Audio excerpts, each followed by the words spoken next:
Hey guys, it's Sunday and welcome to Coffee in the Chat, episode 17 extended. I'm Doug218 and this is my lovely co-host, Four Towers Films. And we did a poll today and we got on Twitter and we asked, what should our show be about today? And the topic came up with 100% moving into stage 3. Hey, my question to you is, do you think we're ready? Are we ready to move into stage? Well, okay. Statistically speaking, they said we'd move to stage 3 when Ontario reached, I think, 75% one-dose vaccination and, was it 20% fully vaccinated? So now we've actually blown past that. So, yes, we have. So we are way past where we could be. We actually hit that around the time we actually entered stage 2. So a lot of people actually wanted us to skip stage 2, go right into stage 3, but That's right. said they didn't really want to do that. They wanted to take it a lot slower, so we don't actually have to potentially shut down again. So makes sense. Yeah. So where we're sitting at now is we're at 78%. Okay. Now this is 12 and up. One dose, and it's 51% fully vaccinated, and that's in Ontario. Yeah. Peel itself is, I think, 50%, and I think Toronto is sitting at 54%. I think something like that.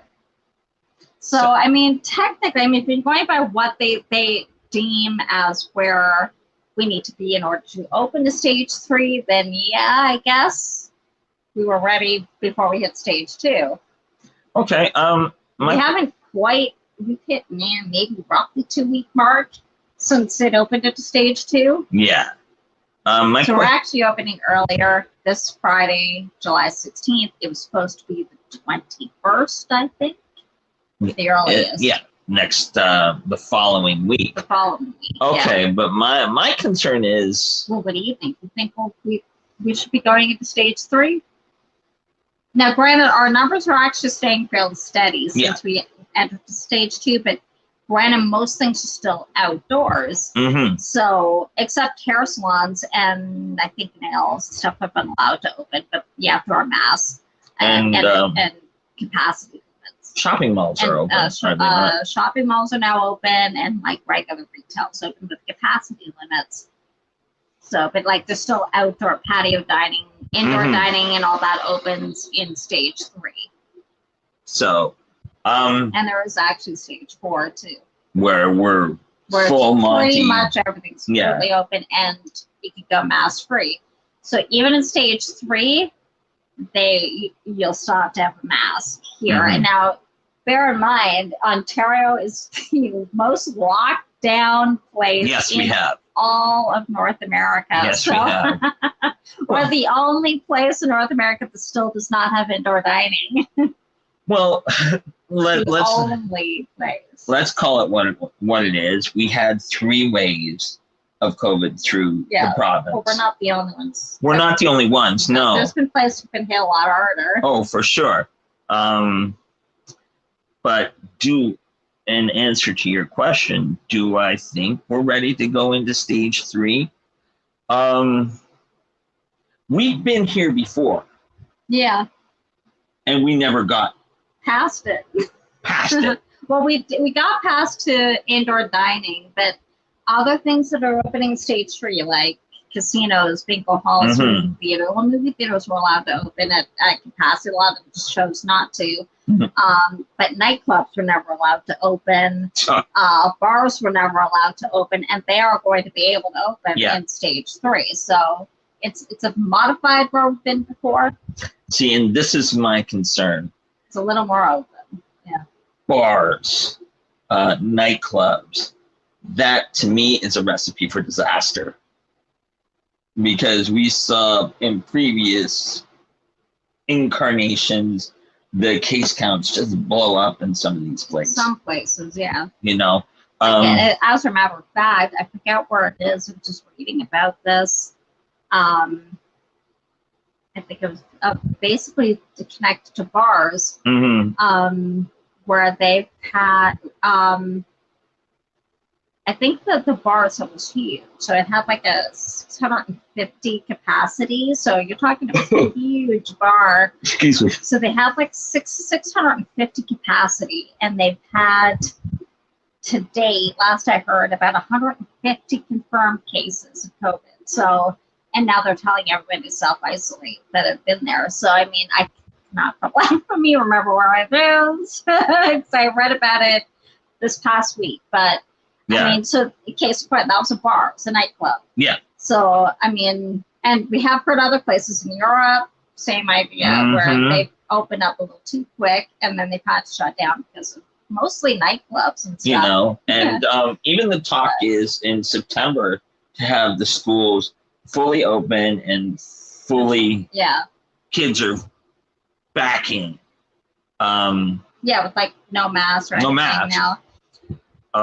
Like you guys might know, vaccines are not cleared for 12 and under, 12 and up. So, I mean, yes, high schoolers could probably go back with not too much problem. Those up to 12, like down to 12, probably, but those 12 and under, so you're talking the younger military, elementary kids, they're not yet cleared. I know they're working on that right now, but today it's not clear for kids. So, I mean, they're not going to pretend to be vaccinated by September, and they are still carriers. So even if they may not get a serious case of it.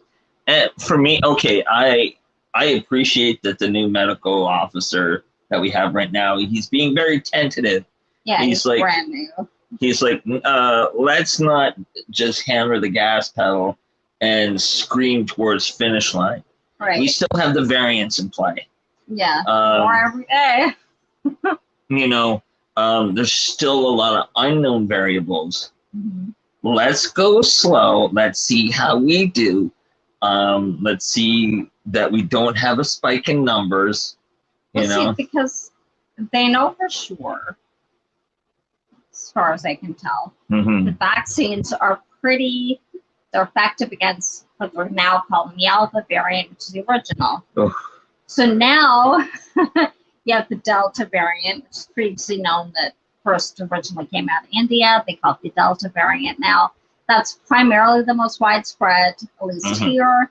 And I think it is mostly North America, is the Delta variant, which has kind of overtaken the British one, which I'm forgetting what they're calling now. It might be the Beta variant, but I'm not sure about that. So Delta's kind of overtaken that one. But now the Delta variant also now has offshoots. So now we have the Gamma variant, which has come off the Delta, and now there's Lambda variant as well. So, I mean, they're less sure how the vaccines will do against them. Now, so far, it seems like they're fairly effective. They're still pretty effective. Even with one dose, they're finding that it provides pretty decent effectiveness against even the variants. So, of course, double dose is much more effective, but you know, that's against, say, the Delta, but now you've got the Gamma, you got the Lambda, and now, like, what else is going to come up? So they have to figure out what about them. Now, granted, all viruses mutate, and there's that's the nature of the beast, different variants, but it's changing so quickly. So I think that's really the problem, is trying to keep up with it as it changes. So and I think well, you know, I'm kind of with two minds. I'd like to see us get into stage 3, see how we do. But well, like I said, our numbers have been fairly steady. They are coming down. That's true. We're steadily vaccinating, like fully. I mean, so like today, Ontario's numbers are like 160 or 166, something like 169. that. So, I mean, it's better than it was, you know. I mean, and then if you break that down to region, it sounds even better. Like the hotspot areas are not even really the hotspot areas anymore. Like Peel had like 18. So, I mean, those people who are blaming GTA for the well, we don't have the highest case counts anymore. It's all around us now that do. Like, actually, right now, Waterloo has the highest amount of case counts. So exactly that area, and they're actually effectively not moving into stage 3. They're staying in stage 2. So they're actually a little bit behind the rest of Ontario. See, and this is also what I worry about. Like, we're having staggered shifts. Just the one region. But right now, I think if you go too fast, too hard, you're going to crash and burn. Well, if India is any indication. You know, our dear friend in India that are just, they got slammed. They're slowly coming out of it now, but they got hit terrible hard. Like, and that's directly due to them opening up too fast. And I mean, it's a bit of a double-edged sword because they open up too fast. Like, they actually were doing pretty well for a long time. And that's true. Because they noticed the numbers were okay, seemed to have it under control, so they allowed a lot of festivals and stuff to go on. And so, because you've got thousands of people going to different festivals and stuff, so like the case skyrocketed. I mean, they just got wildly out of control. Oh my God! For a long time there, and there's so many sick and so many died because they have oxygen, lack of oxygen, and they just got overwhelmed. And they're just hugely overwhelmed. Yeah. You know, I mean, other countries are having to send them help, you know, and, you know, this is a country that produces vaccines too. So, I mean, and what's interesting is they have a very low vaccine rate. So, which I find immensely weird because they produce their own vaccines. Exactly. And usually the countries that produce their own tend to have a higher rate of vaccination rates, and they don't. No. So I just found that strange that they weren't vaccinating their own people. But if you think about it, in case in point, we have actually a better vaccination rate than they do now. But if you can see how quickly it can escalate and get out of control. Like, you know, in the blink of an eye. You know, you can go from we're almost back to normal to we're right back where we started. Thousands of cases. You know, and you know, that's what concerns me in a sense of one, with the job I do outside of what we do here. You know, I was very lucky. This 17 months, no one in our region. Full-time people lost their jobs. No. Well, not full-time.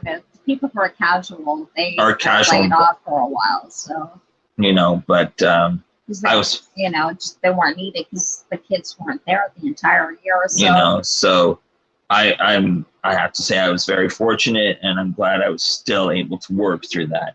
But my concern is if we end up we backtrack to where we were, like, what's going to be the trickle down effect? We've already seen, like, even in our own neighborhood, there's quite a few businesses gone. Oh, we counted about 21 or 22 just in our area alone that are gone. I mean, most retail and maybe a restaurant here or there. I mean, yes, we know that the retail, travel, tourism, took a hit. Hospitality got hit extremely hard. Oh my God! And they usually are. Yeah. With anything adverse, any kind of economic crash, I can think they're the hardest hit usually. But, you know, I mean, you see it. I mean, we have friends who are business owners. So, I mean, like, you do feel for them. Of course. And you don't want them to lose their jobs. You don't want them to lose their business. But then you're like, what do you do? Like we said before, some of these smaller businesses, like, they're never big driving forces. No. But, you know, I mean, I guess, you know, I mean, some of them are not necessary to go to. Like, you can live without a haircut kind of thing. I mean, you're really in close contact. I mean, yes, you're wearing masks, but they're not 100% foolproof either. You know, so it's kind of like, I guess it kind of just have to be really picky about what they're allowing open. I mean, I think the biggest problems is when you've got large groups of people. I mean, that's really where they should focus on, because that's where you're mostly going to find, and that's what super spreader events are. Like, the nightclubs or Costco. Costco, you think, yeah. But it's funny, I haven't really heard of any outbreaks from like Costco or Walmart. Which is surprising. I don't know, because I've said this before, they're big buildings. Mm-hmm. They're bigger than smaller mom and pops. They can spread out. Yeah. And they're better ventilated. So, and they are, we've seen it, they do control how many people go in and how many people go out. Like, we've seen it even at like Dollarama, we've seen it like Shoppers, grocery stores, they control the flow. So, I mean, I guess maybe that's why you weren't really hearing about too many big outbreaks there. Yeah. Not to say that maybe there haven't been, but I haven't heard of too many. And most big outbreaks have been mostly workplaces, like manufacturing, post offices, Amazon, things like that, and primarily because they were not following the protocols. So, you know. And see, that's also another thing that I'm concerned about is once, you know, the farther we move into like from stage 2 to stage 3, people have a tendency to get a little more lackadaisical. Because you feel more comfortable. You're like, okay, they said we can do this, this, and this. I'm going to do it. I'm going to do it. Yeah. You know, and the moment you kind of take your eye off what you've been doing all this time, that's usually when things have a tendency to go sideways. And it might. You know, I don't want it to sound like I'm being pessimistic, but we've been here before. We've been here before. And it's been shut down again. I think because we're coming from a place, unless you live in Ontario, maybe you do, but we've been probably locked down the longest of 17. Anybody in our continent. What did the news say? 17 months? On and off for about 17 months. So since about March 2020. I mean, we haven't been completely shut down, but I mean, really for the better part of about roughly 17 months, it's supposed to have been locked down. I mean, like, except for little glimmers of hope. You know, we had patio last summer. We had a little bit of indoor dining. And some like malls and stuff were allowed to open for maybe a few weeks last summer. And then pretty much went back to outdoor dining, and malls have had to shut down in October. And then everything shut down by November again. And so mostly the GTA, I mean, not all in Ontario was shut down, but the GTA has been pretty much shut down since November of 2020. And then just allowed to reopen again when the rest of the province opened in May. So, I mean, it's been a long time we've been locked down. So I guess it kind of adds to your pessimism that we'll actually get past this. Yeah, you know. I mean, you know you will, because, I mean, no pandemic lasts forever. No. I mean, like the Spanish flu pandemic of 1918, it lasted 2 years. Yeah. You know, and there's been other, of course. And there will be others. So, I mean, but they statistically last about 2 years. So, I mean, we haven't actually hit the 2-year mark yet. But March. You know, and like I said, this probably will not go away. It probably becomes, as I say, endemic. And we'll learn to live with it. It's just getting to that point where we can learn to live with it. Yeah. And like, I mean, now that Pfizer, you guys might have heard of it, but Pfizer has even talked about a booster shot in another 6 months to a year. Because they're saying, you're hearing a couple of different things. They're saying that the immunity, which it does with any vaccine, will wane over time. So, and of course, with the new variants, it can help to account for that as well, like the variants that are coming up. Yeah. But now they're also saying, whoa, hold on a minute. These are other experts. Let's wait. We haven't even gotten everybody vaccinated yet. Let's finish doing that first before we start about yet another booster shot. And like, see even how this is effective, because they don't know for sure. Yeah. Because some studies have suggested that people who have actually had COVID, as well as people who have had the vaccines, may actually develop a longer immunity than originally thought. Yeah. That still have some antibodies even a year out. So it's possible yes, of course, it's going to wane somewhat. Of course. It does with anything, but it may not wane that quickly that they might, that you might need a booster shot that fast. Yeah. So that's why they're saying, let's hold on a minute here and see, you know, because a lot of people are thinking, and it might be true. It might be might be pushing ahead because of greed. You know, really. Yeah.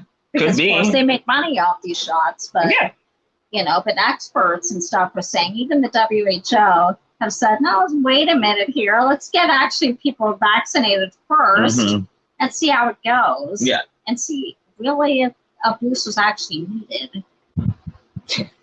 It might be, might not be. There's a lot of disagreement on that. You know, and then I think with that idea, until they can get on the same page, you know, let's not discuss a booster shot until, you know, everyone can come to an agreement and say, okay, we've got the data, we looked at all the numbers. You may never get everybody in agreement. I mean, but at least a majority. Yeah.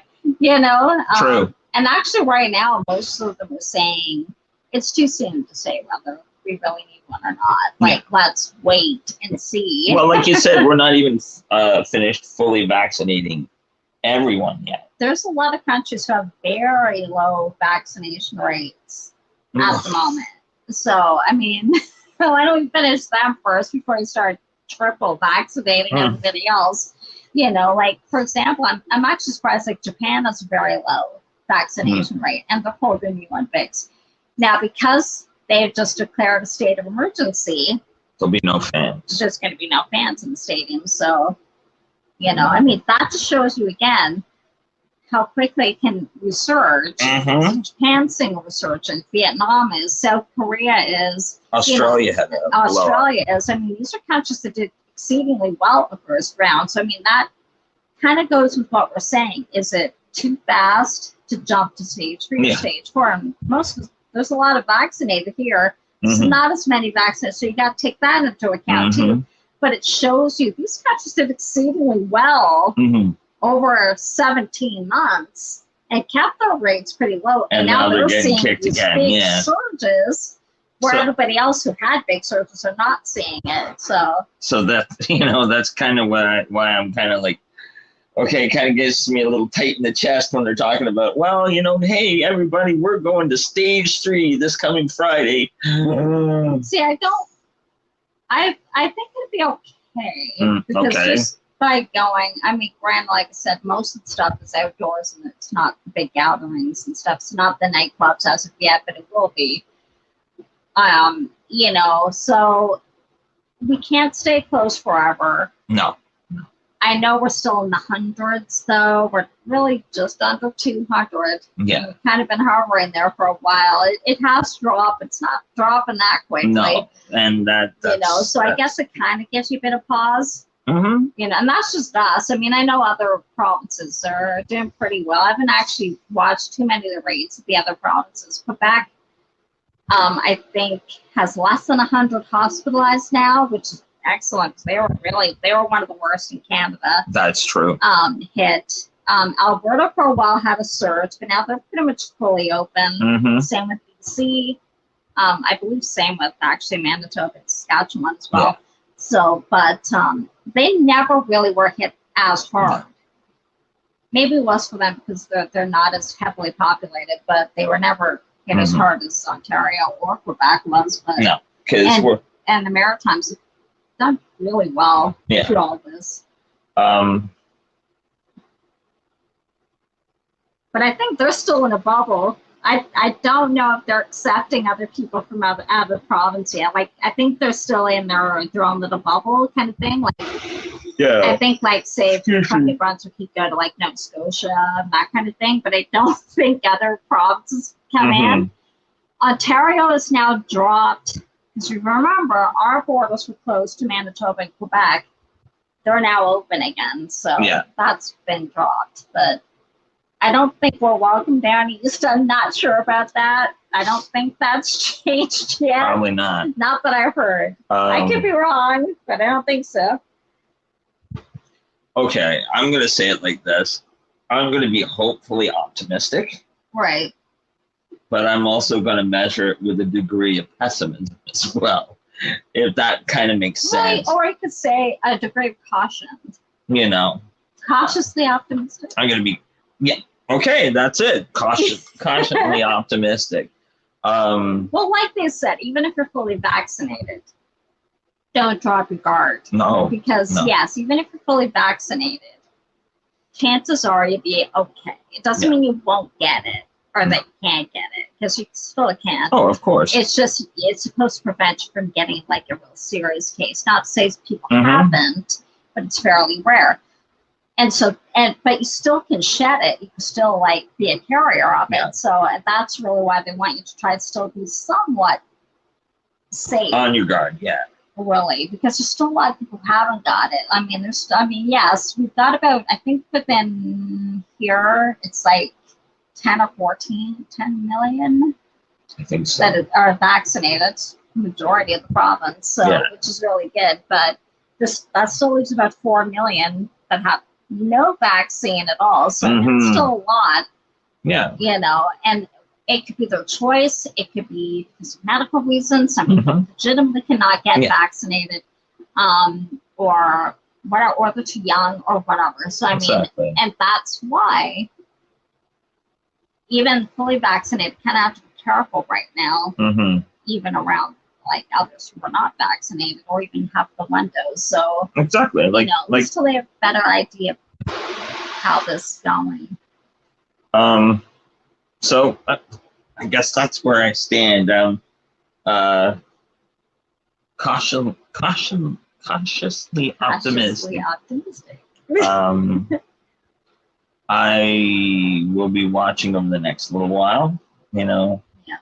I think we all will, because it would actually be nice to kind of join the rest of North America living fairly normal. I mean, like our amusement park, Canada's Wonderland, was allowed to open. It's at capacity limits, but it's better than being closed and never got to open last year. That's true. With stage 3, I think they can up their capacity now. I believe so. Sports can start again with spectators. I think it's like outdoor stadiums up to 15,000, and indoors I think it's 1,000. Like there's a lot that's allowed to open stage 3 that was not allowed to open previously. So that's why we're saying it's actually a little bit different. Yeah, we haven't been here in previous stages. Like we've had indoor dining, malls, and things like that, but like, you know, sports stuff and nightclubs and casinos were never really allowed to open well. So now they are. And actually, because of that, it's potentially we'll be able to get our days back. Yay! Which would be I nice. Hope they actually have applied to come home, because remember our borders were still closed with the U.S. And so in order for them to come home, we have a 14-day quarantine period, and I believe the U.S. does too for anybody coming in to the U.S. I'm not sure, that might be dropped now. Actually, I think I heard it actually might not have started yet. I think it's coming up in the next little while. Next little while. I don't know if Canada's reciprocating though. They might be, because by then we'll be in stage 3. Yeah. This is what I heard. Okay. I don't know if it's true, that it's potential of July 21st is the end of the most recent extension of border closure. Now they'll either have to renegotiate it and extend it again for another month, or they'll have to like amend it, kind of thing. And like, you know, either allow it to loosen, and it sounds like they're going to try to loosen it a little bit, because tourism's hurting for both countries. That's true. Because really our biggest tourism comes from our friends down south. Yeah. So what I've heard is it's potential that the U.S. will allow Canadians who are mostly fully vaccinated to come in without quarantining, which I believe they have to do now for 14 days. That's not the case coming this way unless you're a Canadian citizen and fully vaccinated. Then you can come here with no restrictions. You don't have to quarantine anymore if you're fully vaccinated. Now, I'm not sure if that's 100% the truth. I've heard that's potential, but it could be that fully vaccinated. We'll find out. We'll let you know if we hear any more about that with the border closures. A lot of people are waiting for the borders to open between both countries travel again, where you may not like fully vaccinate. They're actually, I believe, working on a potential, what they're calling it, a vaccine passport in a way, so that fully vaccinated people pretty much go freely between both countries. So where maybe partially or unvaccinated might have to quarantine or something like that. But they're working on that. So the Jays have actually applied to the federal government to be able to come home.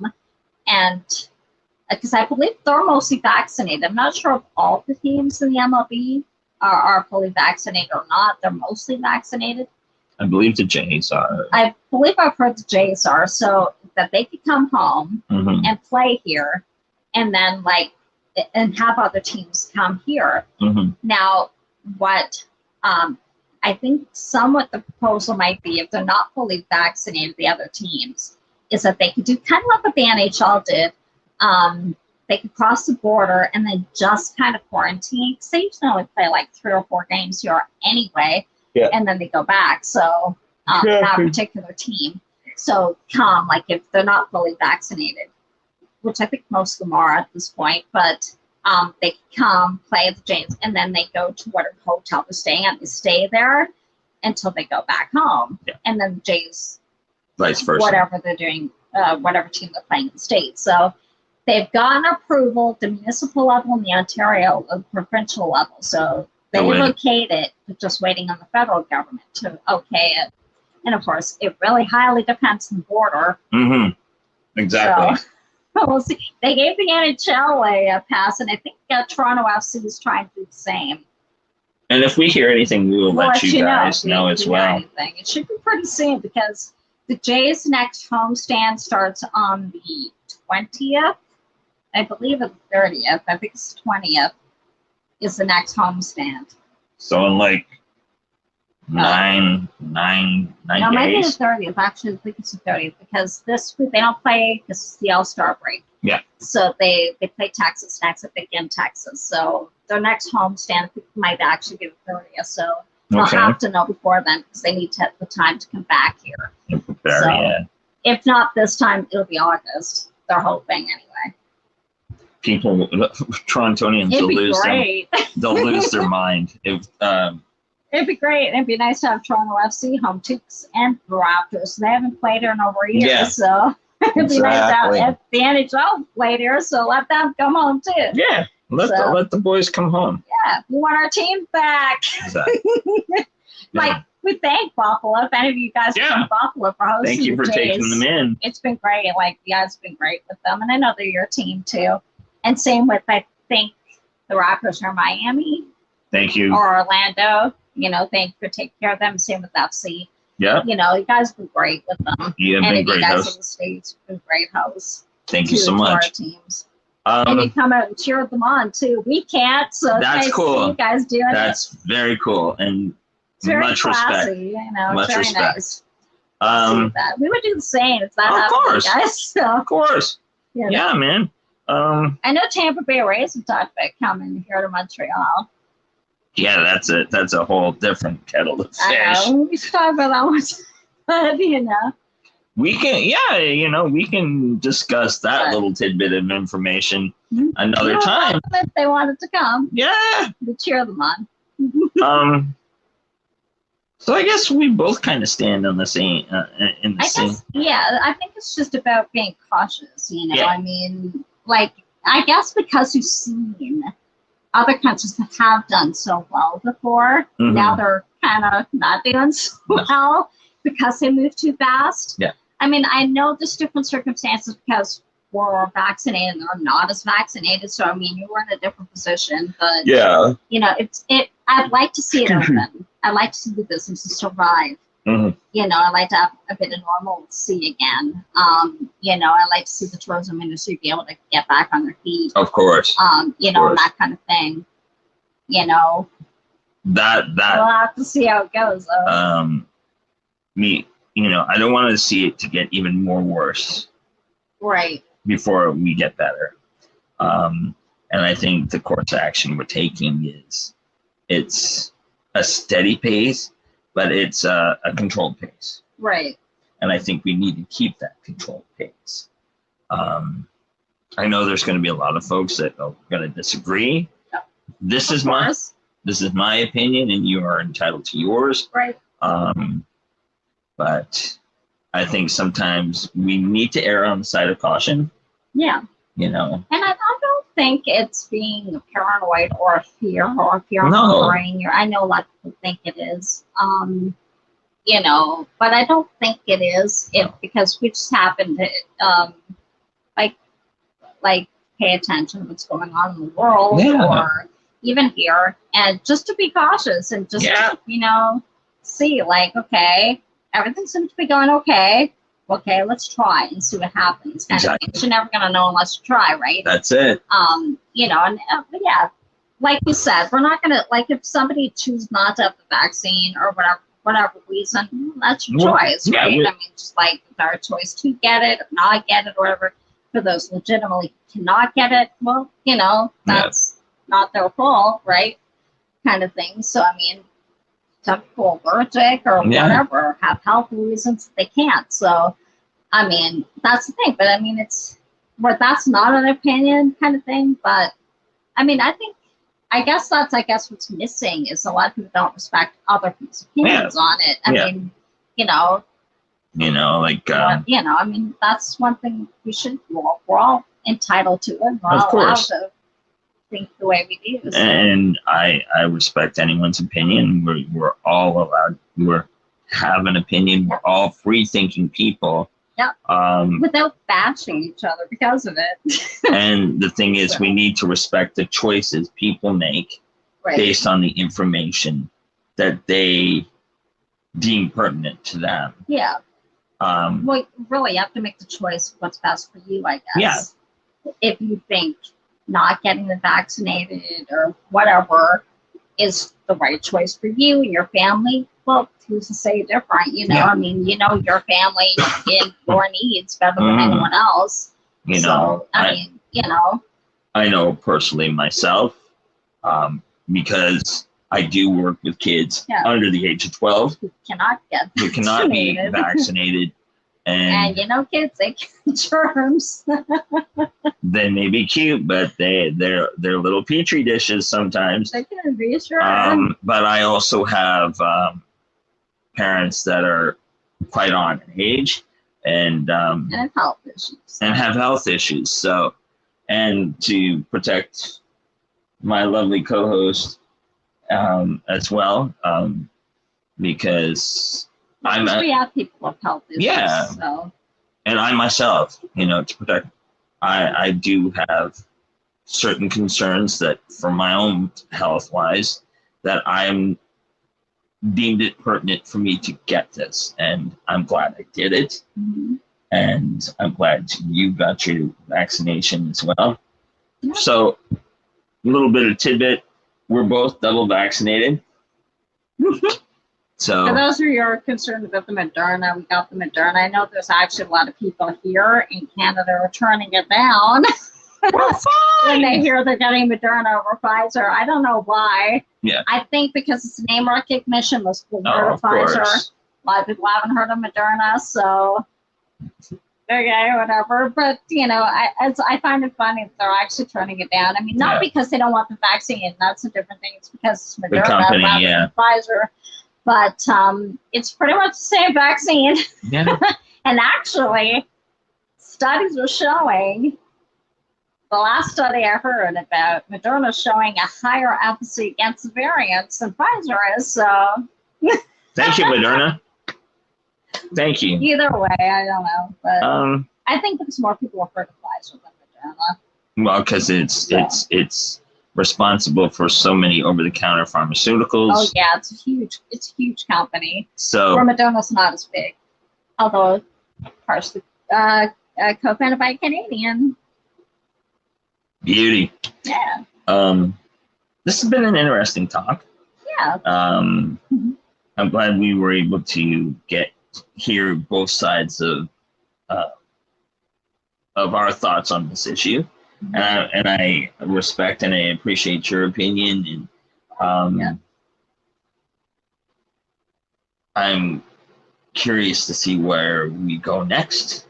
And like, if you guys want to know how stage 3 goes with us. Of course, we'll let you know. We will let you know. If you have any comments about what we discussed in this episode, please put it in the comments section below. We'd love to hear it. Or on our social media, like we do have an official Twitter account. We have Twitter, TikTok.